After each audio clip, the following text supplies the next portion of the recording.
Good morning. Tragic mistake. A journalist held hostage in Iraq is mistakenly shot by U.S. forces following her release. Now she's returned home to Italy, and her government is asking the White House for answers. Today's Saturday, March 5th, 2005.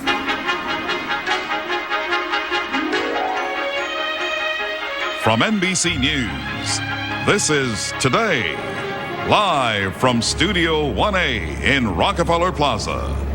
And welcome everyone to Today on a Saturday morning. I'm Lester Holt. And I'm Campbell Brown. There's still a lot of questions about this. The military saying that those troops had no idea the hostage was in the car at the time. Yeah, what is known right now is that the Italian journalist was heading toward a checkpoint along Baghdad's Airport Road, considered one of the most dangerous stretches of road in the world.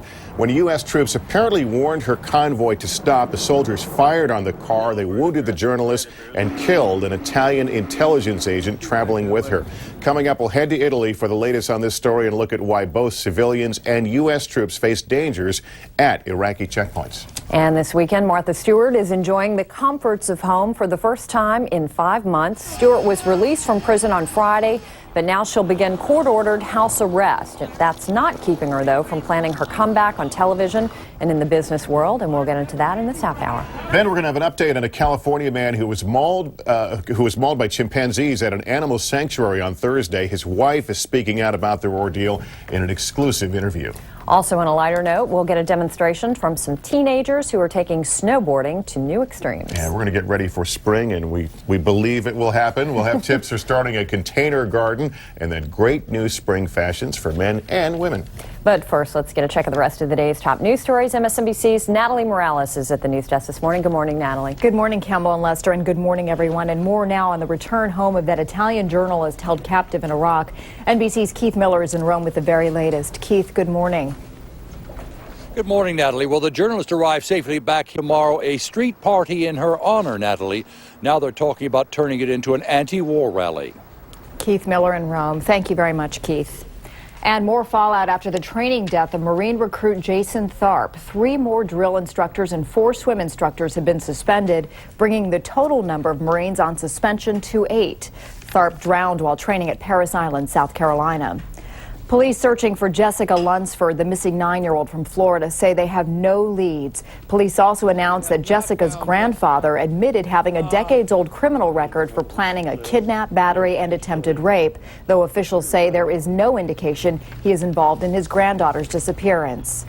The opening week in the Michael Jackson child molestation trial ended Friday with jurors hearing from the accuser's family. That testimony continues Monday, and as NBC's Mike Taibbi reports, it may not be as damaging as the prosecution had wanted. It was an ordeal that's not over yet for the sister of Michael Jackson. A ruptured gas line exploded Friday in New Jersey, causing the roof of a pet store to collapse. 5 people were rescued from the rubble. One trapped woman even directed emergency workers with her cell phone. At least 100 animals have also been rescued. And another rescue in California after a van ran off the road and down a cliff. Rescuers with the Los Angeles County Fire Department climbed 200 feet down, broke the windshield, and pulled the driver out. He was then airlifted to the hospital, and so far we have no word on his condition.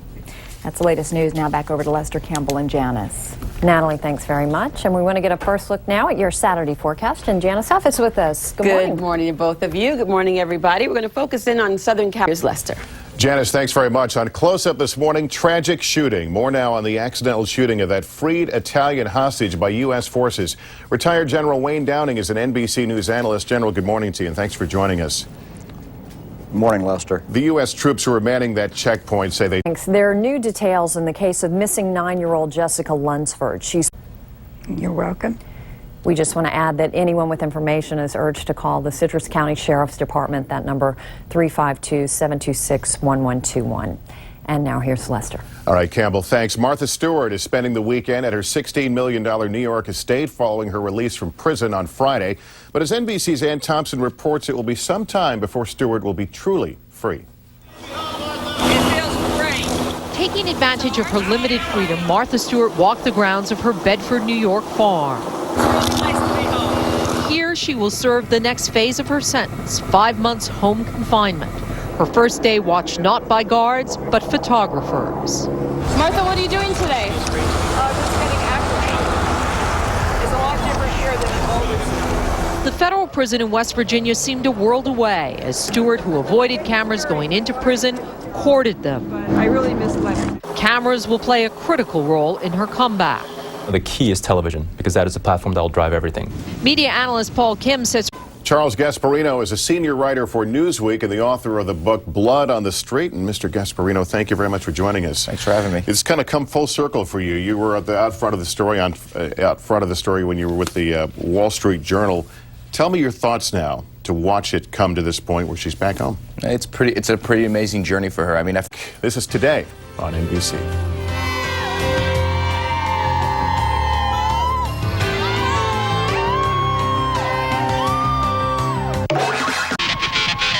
Still ahead on Today, we're going to meet some amazing young athletes who are giving new meaning to the phrase hit the slopes, doing all kinds of flips and turns. It's a live picture there. Of course, no one's doing anything when you put a live camera. Here we go. Wait, here we go. Maybe you wiped out. I don't know. We'll find out in a moment. Okay, that was a good one. That counts. Also, a California man visiting an animal sanctuary is injured. We'll have that story when we come back. Tom Cameron's Crazy.